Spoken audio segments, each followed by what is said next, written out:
like I said, we're just gonna dialogue and talk on this one. Give me your full assessment on how the people is when it comes to revolutionary cadre, when it comes to revolutionary formations and progressive organizations. They say one thing, but their actions, as we can see, does another. Could you tell me what's the state of the people at this time period right now? The state of the people, as Chairman Fred would say, is we live in reactionary times. We have seen multiple people, although they say they want to be progressive, they want to be revolutionary, you will see them say one thing and do another. And oftentimes you will see it be as emotionalism and reactionaryism covered in a revolutionary mask.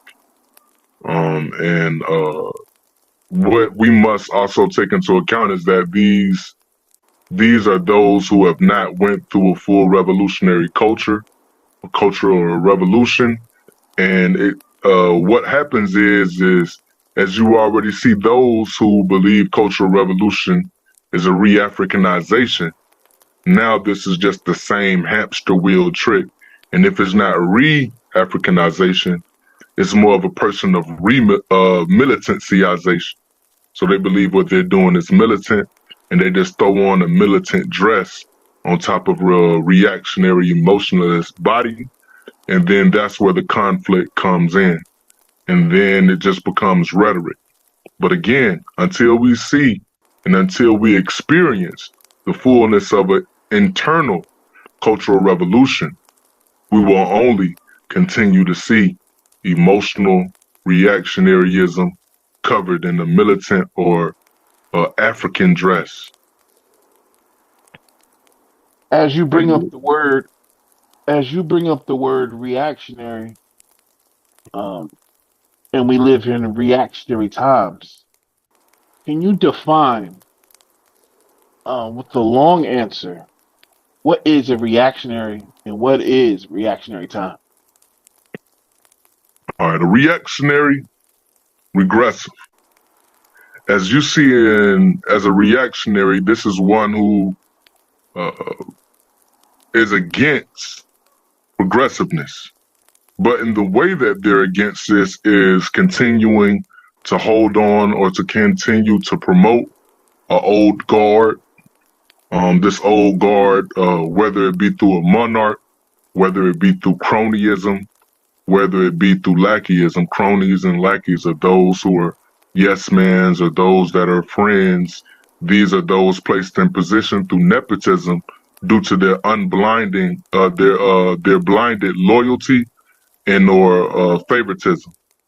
So with this, when we look at this, these are those who seek to keep a means of authoritarianism against any movement. They seek to make it more so where it's based around their personality.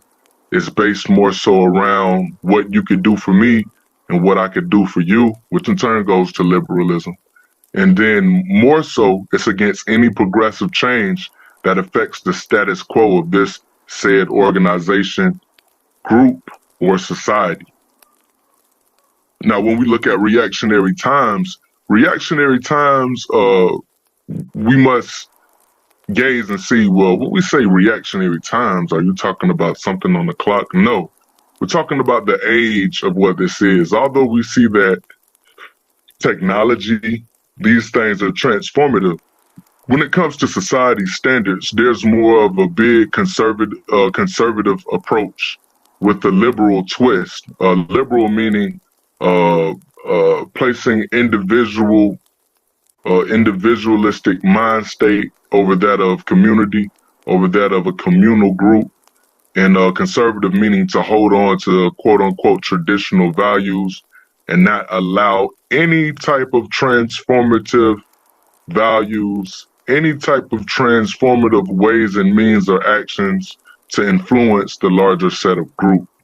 Again, this is what discourages internal cultural revolution. And if it discourages this internal cultural revolution, there can be no outward cultural revolution leading to a cultural renaissance and a revolutionary means of action. As you Now talk you, about reactionary again, as you talk about reactionary, can ones be reactionary by default and not knowingly? And could you go deep into how ones can be that more uh, detail? rea- reactionary by default in some ways or means. Many are reactionary by default when they don't know better, we should say. But in most cases, people to claim that want change, if they're looking at a person being a leader to their internal change, if they're looking at only one type of political education as being a means of their internal change, if they're allowing themselves to be led for their own internal change, and are not using the act of Sankofa or historical dialectical materialism, they in turn will be, unfortunately, by default, reactionary. Reactionaryism is one that, when you see this, it's like being a horse with the blinds on your eyes. You're only led into one direction, or, well, sometimes not even one direction, many directions. But the difference about that is that you're being led, and you're not allowing yourself to know the full scope of where you are, why you are where you are, how you got where you are, and the reason being. If we don't allow ourselves to look in the past and study it for successes, mistakes, and then compare it to where we are in the present, then you will not be able to plan a more efficient future. If you only seek to do things one way and remain those ways only through that, while not improving it, or while not looking at what is the success rate of today and where were the failures of today, then you cannot be progressive. And if you cannot be progressive, then you cannot carry on the revolution. Because as we see it, a revolutionary seeks to take power, overturn a regressive power structure, take over that power structure, while being a reformist a reformist only seeks to influence that power structure while keeping that very same power structure there. And that, in its turn, if you only stay right there, is reactionary. If you look towards a warlord, one who is over a piece of land or a nation, and he took it by taking power and killing out people of power. If you feel like that person doing that needs a change, but the only way you're willing to change it is having influence in the means and ways of operation that they do, while allowing them still to be that warlord, there really is no change. You influence something, you brought some changes there, but ultimately that same warlord and those same destructive patterns will continue to move forward into the present day. That in itself is reactionary. As we go even deeper into reactionary, as you gave a few great examples of what a reactionary is. Reactionary. How deadly is a reactionary to a revolutionary movement? What is the how can it compromise and destroy a unit being reactionary? Could you dive deep into that, please, sir? Well, how deadly is a reactionary?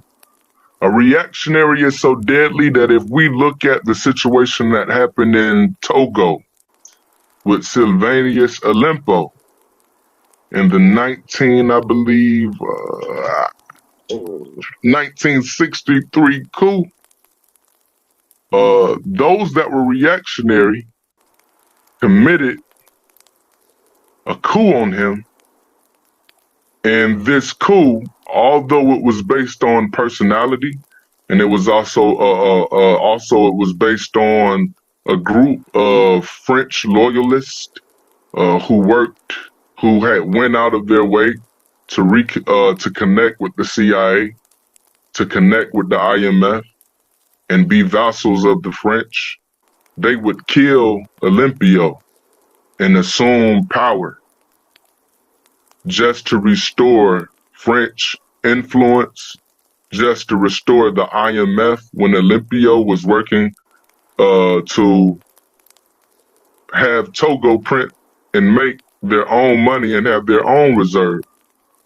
And so through these reactionary means of these ex-French soldiers who seek before that were envious, were mad, and created means of sabotage and wanted to restore a previous political party that was tied to their colonial rulers. Throughout all this envy, throughout this backbiting, and wanting to restore these colonial ways, their envy, backbiting, and slack talking developed into a coup. It developed into a cadre that sole purpose was to wipe out the revolutionary change that was happening in that nation state of Togo. We also can look at what happened to Thomas Sankara, a friend of his, close confidant, that aided in the removal of another French power in Burkina Faso due to his own envy of certain progresses that Thomas Sankara was making. Did not like him as a person getting certain, what we would say, accolades and getting public approval and having the influence. This person named Blase or Blaise would carry out a coup aided by Western powers and the French as well. And after this coup that he did on Thomas Sankara, of course, he killed him. After taking his power, he also used Thomas Sankara's image and used his political philosophies to mold them in a way that they conflicted the colonial rule influence that he was bringing in, but still use, in order to have the people rally around him as though he was someone that was a loyalist to Thomas Sankara. He would still use his image and his means of operations through African socialism, but still have a French helping hand in the background. In this way, as you see, not only is that reactionary, but it's counter-revolutionary in both examples. We could also go to what happened with Patrice Lumumba in Congo, him being overthrown by others that he knew, and replacing that back in with the Belgium influence. And we would see the rise of power coming through Mobutu, who, as Patrice Lumumba, looked for equality and looked for a communal structure that benefited and nationalized the natural resources in that particular era. Mobutu would starve the people. Mobutu would be a loyalist to the Belgian elite. Mobutu would be, again, neo-colonialism. But this all started through reactionary means of cronies and lackeys, and throughout their envious animosities and backbiting and slack talking, they would reach out to the opposition. They would reach out to the colonial rulers. They would reach out to those who seek to overthrow revolution. And through their reactionary ways, it also brought on a counter-revolution and regressed the people back into the hand of tyranny, oppression. Some would even say that this counter-revolutionary neo-colonialism was even worse than just colonialism, because it breeded a way of people who would keep a monarchical structure, who would assume power for a long time. as we've seen going back to Togo with Olympio. After Olympio was killed and the coup happened, there would be another one who would assume power for a year, and after him, uh, uh, what was his name? Iadima Genesibe would hold on power all the way from the early 70s, and with his power would stop, I believe, in 2004, 14, around when he died, and his son would assume power and still have ties to the French, and still have ties to the state of Is It Real, and even today his son Gasinabe Ferrero, he would host Pan African events while coming from a lineage who killed off a revolutionary. So that's what reactionaryism will do today. It will cause a split, and it will cause a coup d'etat, a cadre who is seeking to kill out revolutionary leadership, revolutionary organization, self-determination, and cooperative economics, and unity and collective work and responsibility for the people. And it will replace it with the old guard. It will replace it with the cronies and the lackeys of a previous, or if not a previous rulership, something just like it, in the way that the policies are regressive and the policies are looking to restore old guard through the ways and means of tyranny. Free the land. And individualism as well. Free the land. Reactionary. As you stated and gave most definitely good points and examples of a reactionary, I would like to add in practical layman's terms, reactionary. To react. It can be in a positive sense if one's is educated and strategic. But we're not talking about the ones who's educated and strategic that reacts. We are talking about the ones that's not educated, not strategic, and did not build no infrastructure, but yet reacts. Indeed. In practical layman's terms, so far as in the revolutionary movement, the reactionary is the worst thing to be called, is the worst person on the battlefield, because he can compromise the whole unit, the whole organization.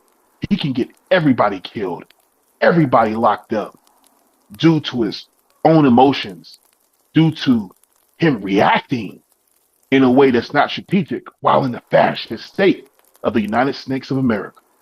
We have to play chess. We have to be strategic. We have to move militant. There is no room for a reactionary in a revolutionary professional cadre. So far as real guerrillas, so far as real guerrilla warfare in a professional sense, everything is strategic. Everything is planned. The reactionary does not do that. The reactionary goes off emotion, impulse. For an example, let's say there's something going on in a sundown town, and they just want to pick up their guns and go and fight the good old fights in a sundown town. I see their heart is there. That's great. Your heart is there. I see that you're bold. Okay. But do you have the infrastructure, the training, strategy to go down there and wage war on a sundown town? What is a sundown town? Number one, I think people think that's just a group of hillbillies and hills that have eyes in a town. No, sundown town is a town with infrastructure, from the police department to the mayor to the firemen to everybody up and down. It's controlled by white supremacy, which means if you go down there, they can give you a speeding ticket and you will end up dead within their infrastructure. You cannot go down to a sundown town and try to assert your right to self-determination without no plan, without no infrastructure, without no trained troops or nothing to that nature, and posting it online, trying to wage war when you know that you're not going to do that. Most of these reactionaries have got locked up easily, as we've seen in the past. The name, we're not going to name them, but there's many that try to do these things in these sundown towns, and they got locked up for petty charges and not to be seen in a couple months or years, lost in the country bumpkin sundown town in their prison industrial slave complex. There has to be more planning for the reactionary. Ones don't need to be reactionary in a revolutionary formation. We understand you have heart once again. We get that. But when is the revolutionary going to plan their attacks? When is the revolutionary going to train? When is the revolutionary going to develop cadres so they can be effective on the battlefield and not just go to jail and lose from their fascist system off of a small petty charge that they can turn into a life sentence for you? We're battling against systems, everybody. We're not battling against no one white hillbilly with a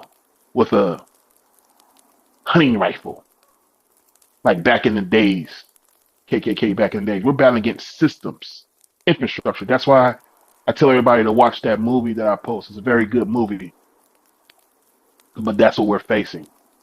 But I'm not going to be long-winded with this topic. That is a reactionary. As we talk about reactionary, Nemex, can we get into what is a counter-revolutionary?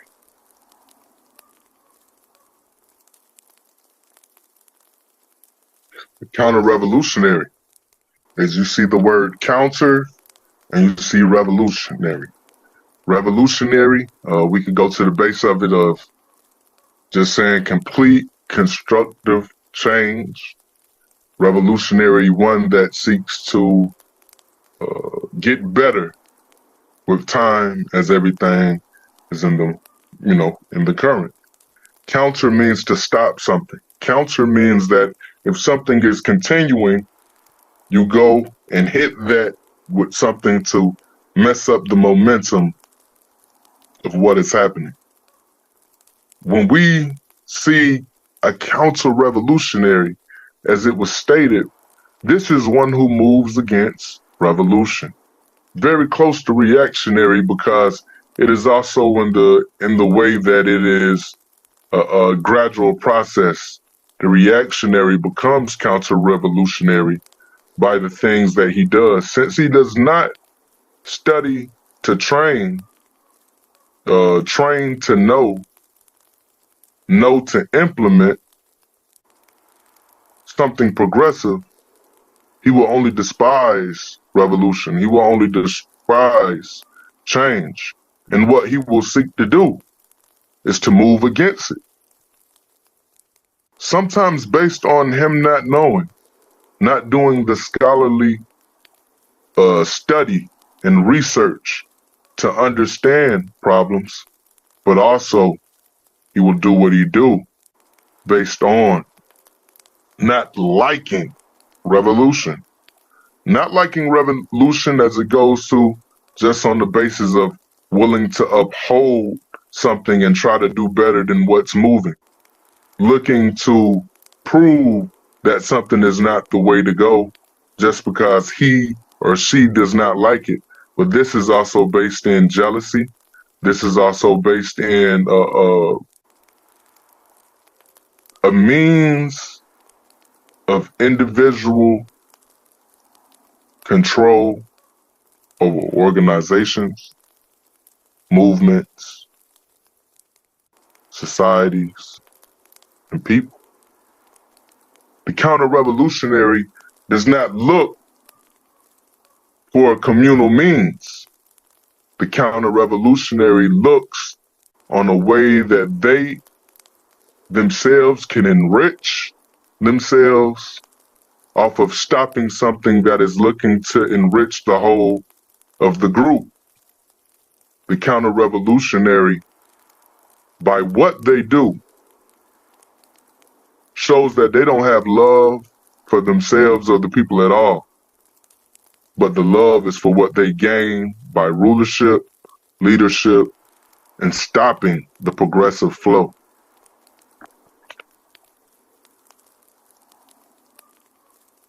Free to land. As we talk about the counter-revolutionary and the reactionary, similar attributes apply towards ones who practice adventurism. Can we please break down adventurism? Yes, indeed. When you look at adventurism is based on the willingness to take risk, the willingness to campaign. And when we say campaign, there's nothing wrong with campaigning, but it's the willingness to campaign by doing something trendy, spontaneous, action-based. The emotions that are placed there is braggadocious and machoismo. It's the willingness of doing something that is not set in a skillful or strategic manner, and it is usually, the foundation of it is usually emotionalist and reactionary. It's not well versed in its study. Venturism, again, risky, unskilled, not fully thought out. It's based on who will watch this, how many people we could get to support this. It's also based upon how much airtime will we get.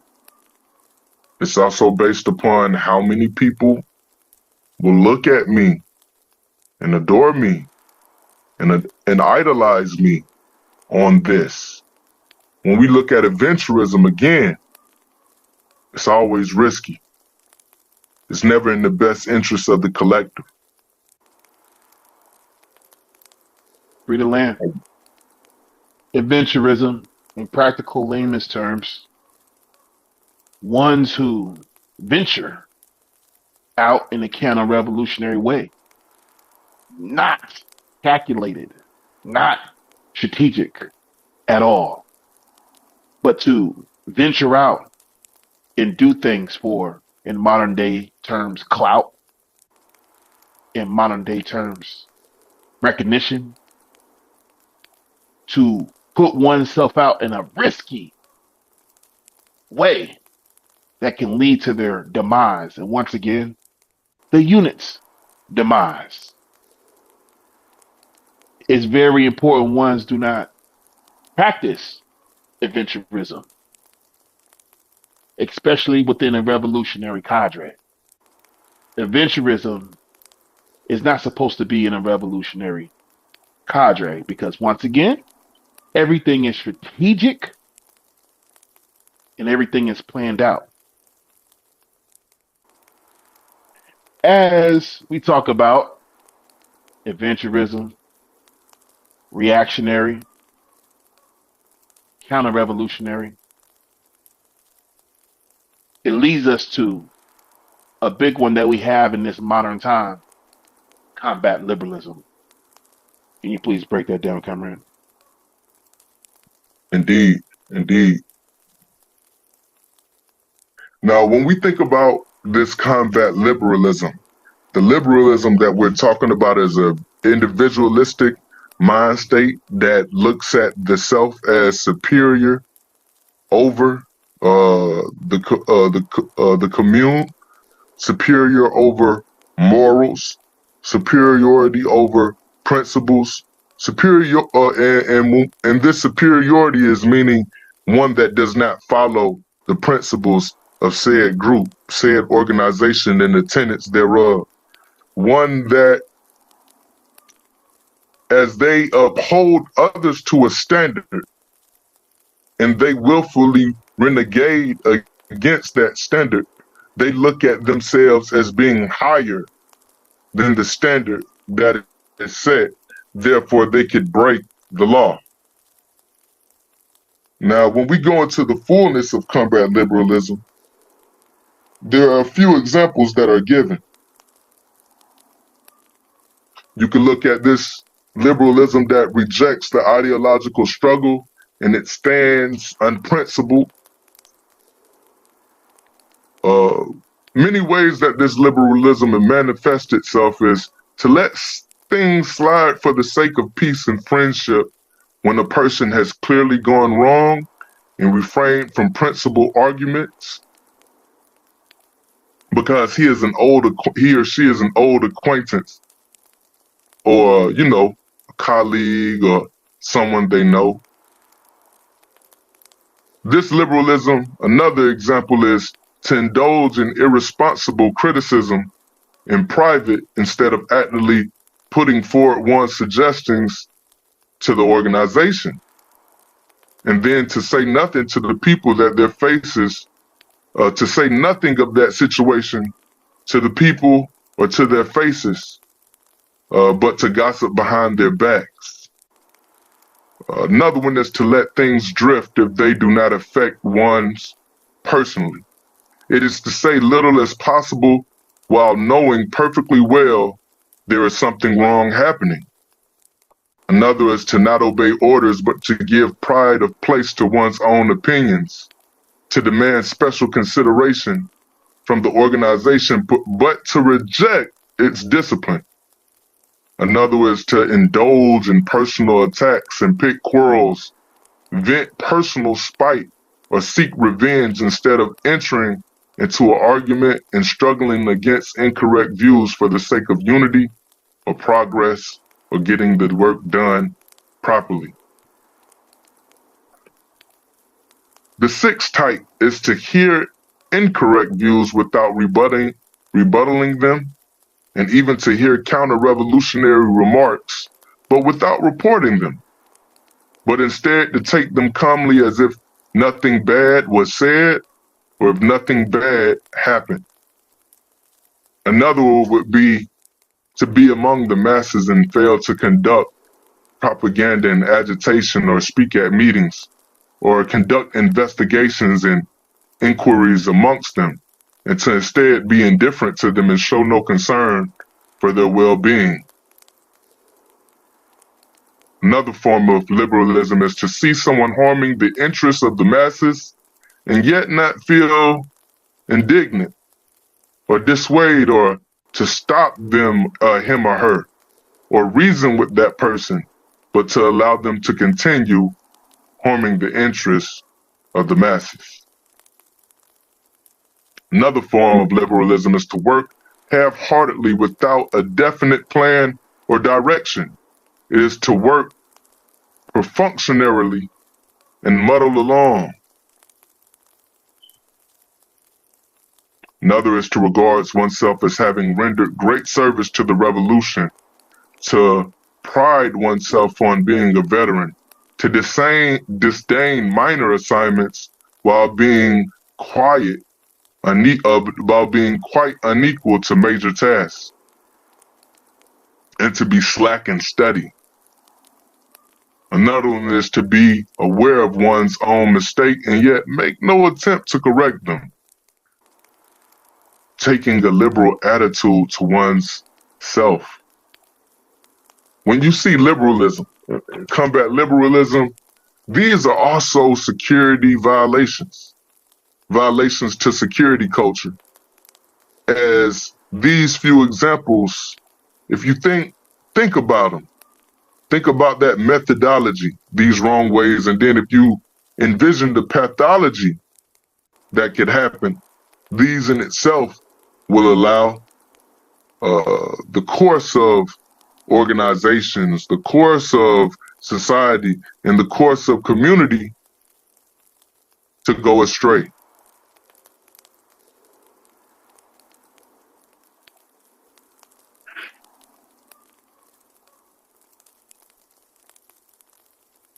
Free to learn.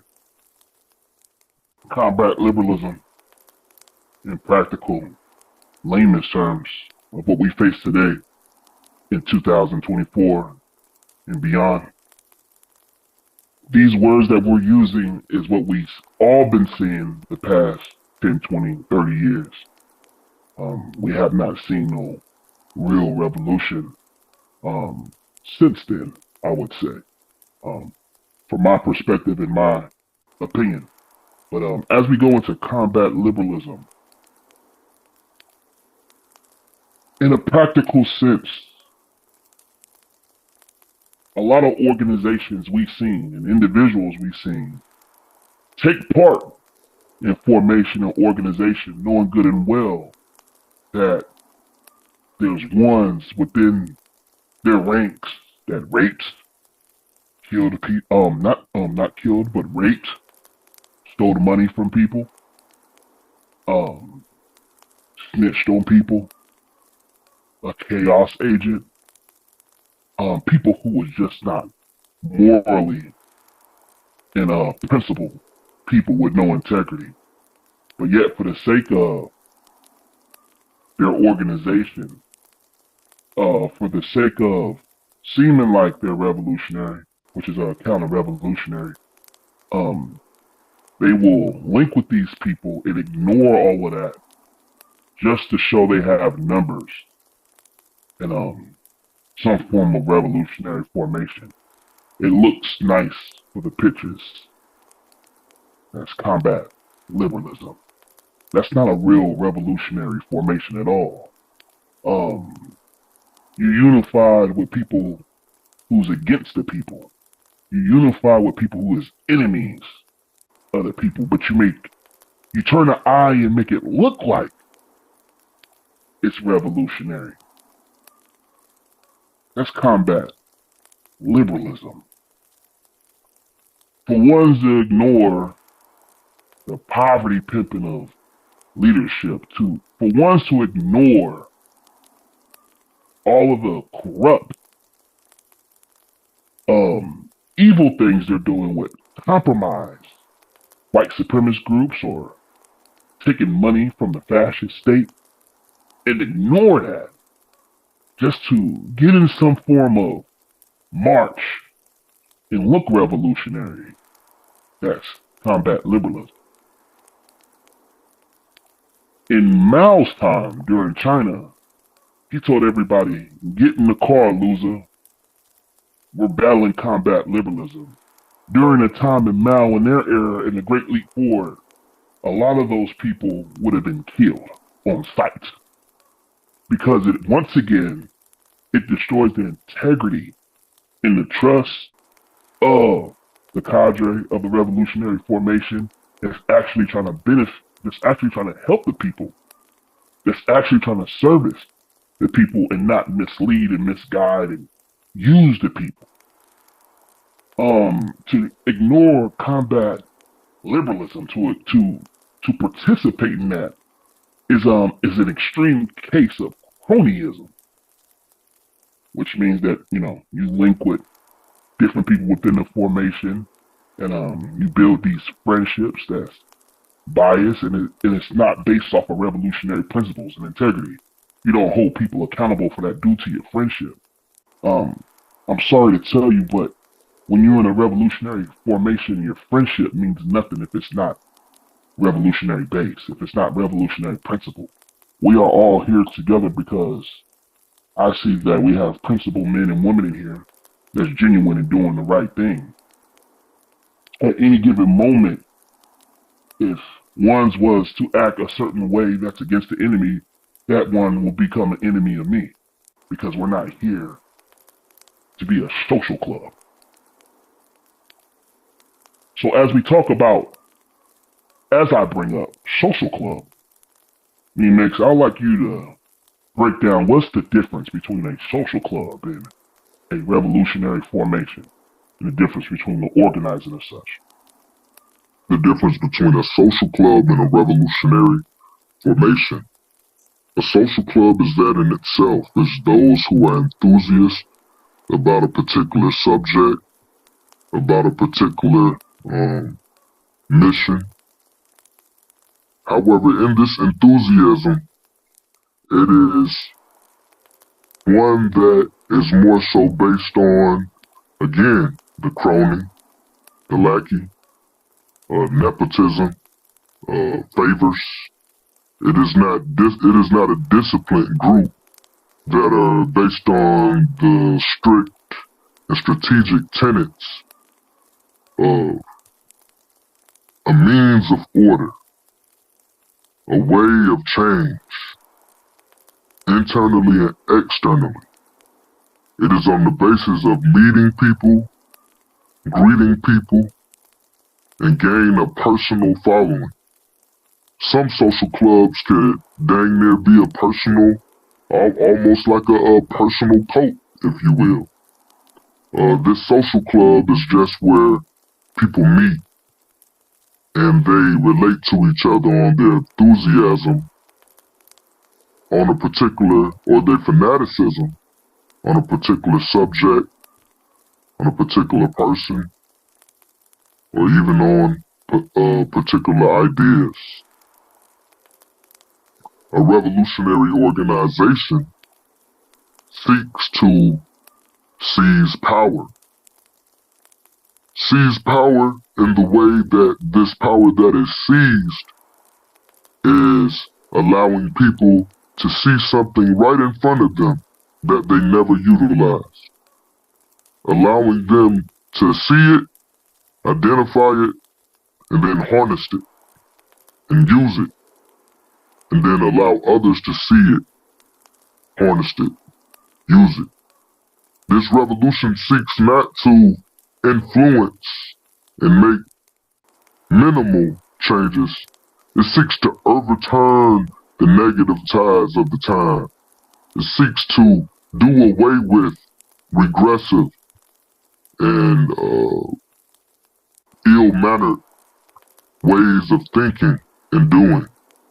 And then as it organizes, as you see organization, organ is basically to gather, to function, to make something happen, to be a part of something that is doing something.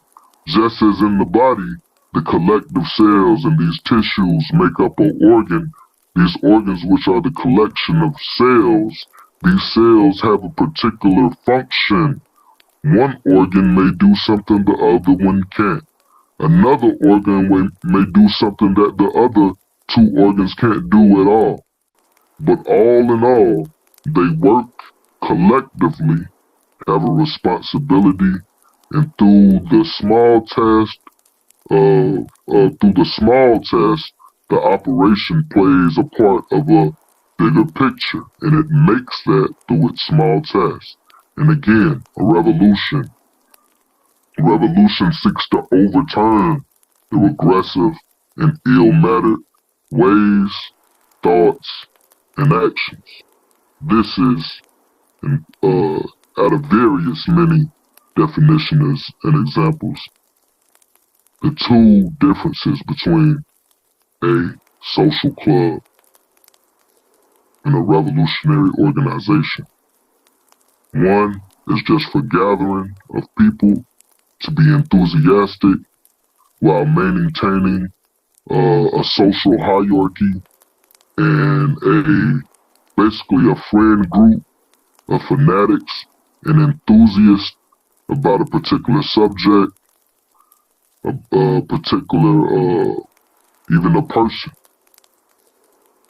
And then the other is to build, to allow people to see something that they have right in front of them, the collective power, and to use this collective power for collective work and responsibility through unity, and then they produce something that is greater than what they had yesterday, the day before, and etc. Read the land. Social club, revolutionary organization, in practical terms in this modern time, in layman's terms, a social club Ones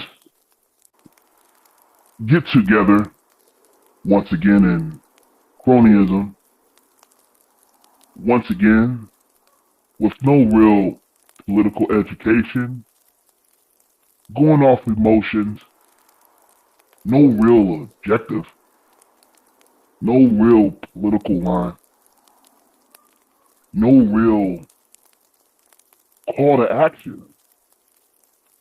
Just a group of people who get together like a chess club, like a golf club, or any other club. These people come together and is not based off of the basic tenets of scientific revolution. Their goal is not to really make change. It can't be, because the organization is not structured in a way to be revolutionary and make change. Most of these social clubs don't have a vetting process. Most of these social clubs, once again, don't got political education. Most of these social clubs have an open door policy. Real easy to get in. Oh, you got a gun, you got a helmet. Oh, you just like Black Power. Oh, you got an RBG. Oh, you can get in. And they take your due money, and now you're participating, socializing with a group of people with no real revolutionary ambition. And the reason why we have to call them social clubs, because if we point out why they're social clubs and understand why they're social clubs, you're going to understand what a real revolutionary formation is. A real revolutionary formation must be educated, must put security in the helm, because a revolutionary formation understands they're at war with a fascist state. They understand they're at war with a system that will lock them up and kill them at any given moment. The revolutionary formation is only in it to be the vanguard of the people, to bring amongst education and heighten the revolutionary consciousness of the people and bring amongst change by operating behind enemy lines. The revolutionary formation understands this clear. This is not a social club. We are at war. And the war is for the people and nothing else. To get our people free, to get our people liberated, not just with the gun, but with education and infrastructure, money, food, housing, everything that the autonomous infrastructure preaches, that we teach. A revolutionary formation understands all of this. And at any given moment, once again, it can be compromised by a chaos agent, a reactionary, a counter-revolutionary, and law enforcement in the fascist state, all working together. Some by default, some on the payroll.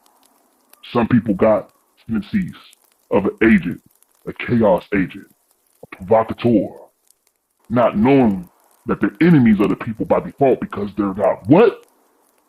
Educated. Because they're not educated. By default, if you're not educated, once again, you could be an enemy of the people by default and compromise the whole unit. That's why we put education first. It must be first. It's no different from Bruce Lee and IP Man and Jean-Claude Van Damme and Steven Seagal training to be who they are in order to fight the enemy. Mike Tyson, Floyd Mayweather, Muhammad Ali. It was great because they trained and they understood the mission. They didn't veer off of that. They knew how serious it was. It's no different from the revolutionary. The revolutionary must be 100 times more trained in that aspect in order to fight this enemy. If they're truly revolutionary, it comes with requirements. It comes with rules. It comes with standards to better liberate and help the people and get them to participate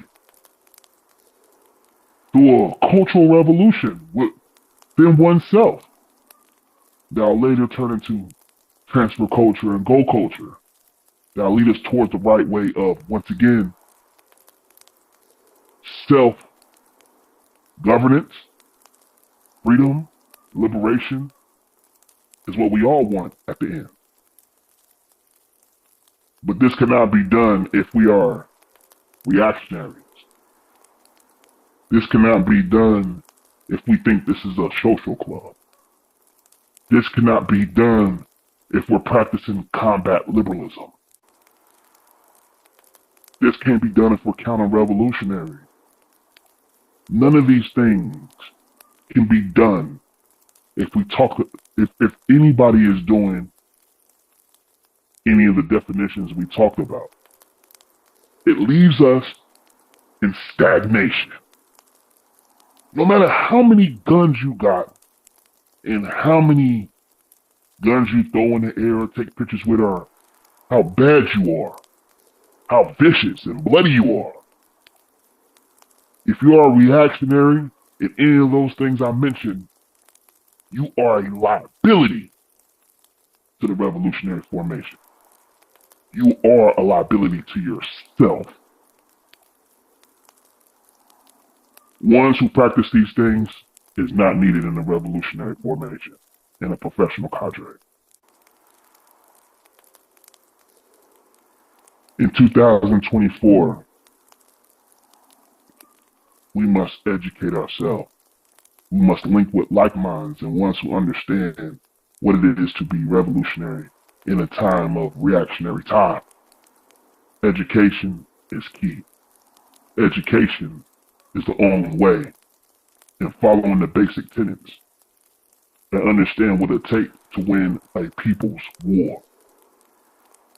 This is what we're talking about by a revolutionary formation.